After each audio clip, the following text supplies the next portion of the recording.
दोस्तों, हम एक-एक स्टेप आगे बढ़ रहे हैं। जैसा कि मैंने पहले बताया था कि बिहार की राजनीतिक उथल-पुथल या बिहार में पलटती हुई या कह सकते हैं करवट लेती हुई राजनीतिक जो मायने हैं, वो क्या बताती हैं। मैंने आपको स्टेप वाइज़ पहले बताते आ रहा हूँ कि बिहार में कहीं न कहीं नीतीश कुमार अब सरकार को पलटने के तैयार में हैं। और इसके जो इंडिकेशन जो है बहुत पहले से मिलने लगा था जब ललन सिंह को उन्होंने निकाला पार्टी से या जैसे भी हो उनको बाहर का रास्ता दिखाया गया। तभी से एक इंडिकेशंस आने लगा। फिर अमित शाह का उनके साथ जो मीटिंग हुआ, उसके बाद जो हरिवंश बाबू आए, उनके साथ मीटिंग हुआ और धीरे-धीरे नीतीश कुमार के जो जो लैंग्वेज है या टोन है बीजेपी के प्रति, उसमें आपको चेंजेस दिखता हुआ मिलेगा। तो मैं हमेशा से बोला हूँ कि एक-एक स्टेप, कोई भी चीज़ें अचानक नहीं होती है, आपको इंडिकेशन मिलता है।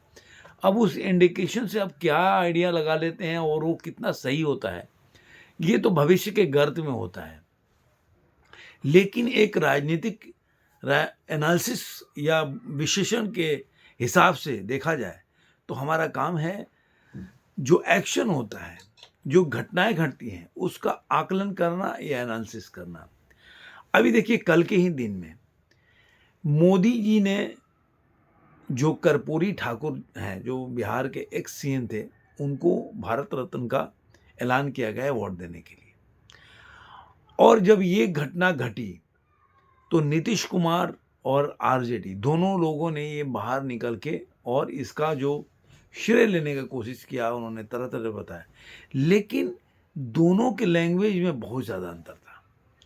अब नीतीश कुमार का लैंग्वेज पहले उन्होंने ट्वीट किया, तो जो ट्वीट किया उसमें उन्होंने गवर्नमेंट के सरकार को उन्होंने धन्यवाद दिया था। लेकिन उस ट्वीट को डिलीट किया और दोबारा उस ट्वीट को सेम टू सेम लिखा, लेकिन अंत में सरकार की जगह पे प्रधानमंत्री नरेंद्र मोदी का नाम लिया।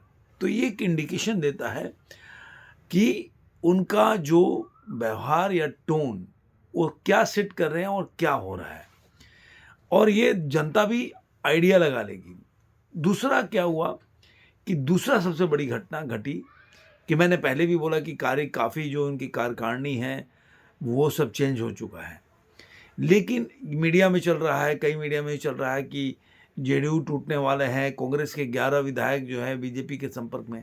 ये सब मुझे ऐसा लगता है कि ये नीतीश कुमार की अपनी स्ट्रेटेजी है कि वो क्या चाहते हैं कि सरकार गिर जाए और चुनाव के लोकसभा और राज्यसभा का लोकसभा विधानसभा का चुनाव एक साथ हो। क्योंकि बीजेपी यही चाहती है कि लोकसभा या विधानसभा का चुनाव एक साथ हो, इसलिए वो एक साथ जाना चाहते हैं।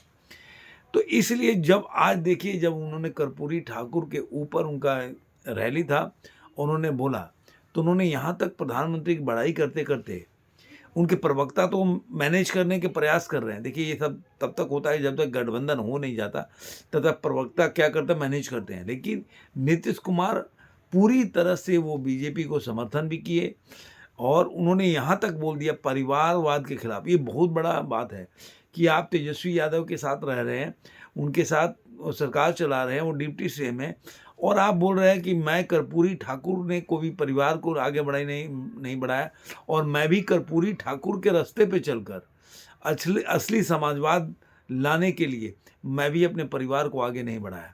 और उन्होंने नाम भी लिया कि बहुत से ऐसे लोग हैं जो परिवार को आगे बढ़ा रहे हैं और परिवार के नेता अपने को बड़ा समझते हैं। तो ये बहुत बड़ा उन्होंने कटाक्ष किया, या तो आप राहुल गांधी के ऊपर ले लीजिए या तेजस्वी यादव के ऊपर।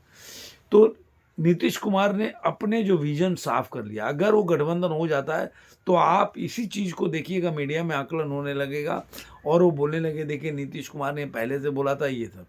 लेकिन अभी मीडिया में सब चल नहीं रहा, लेकिन मैं आपको बता रहा हूँ कि नीतीश कुमार से पूरी तरह से बातचीत हो गई है। अब और एक होता है ना कि फेस सेविंग भी होना चाहिए और काम भी हो जाए, तो उस तरीके से वापस आना चाहते हैं, क्योंकि नीतीश कुमार का ये नाम बहुत ख़राब हो चुका है बिहार से लेकर भारतवर्ष में कि ये हमेशा से दल बदल लेते हैं अपने सहूलियत के हिसाब से। तो ये वो चीज़ चाहते हैं कि इस बार वो दल बदलें, तो ऐसा ना हो कि उनके जो इमेज है और ख़राब होता जाए।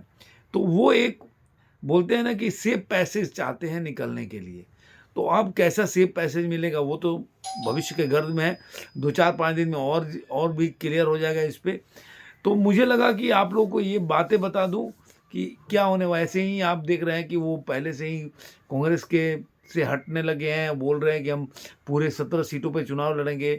तो नीतीश कुमार ने अपने तरफ से पूरा क्लियर कर दिया। उन्होंने यहाँ तक बोल दिया कि उन्होंने नरेंद्र मोदी ने कर्पूरी ठाकुर के घर पे फ़ोन नहीं किया, मुझे नहीं किया, फिर भी मुझे बधाई देता हूँ उनको। तो एक तरह से उन्होंने सारे रास्ते खोल दिए, क्लियर कर दिया कि वो जो हैं क्या सोचते हैं और किस तरफ की राजनीति में जा रहे हैं।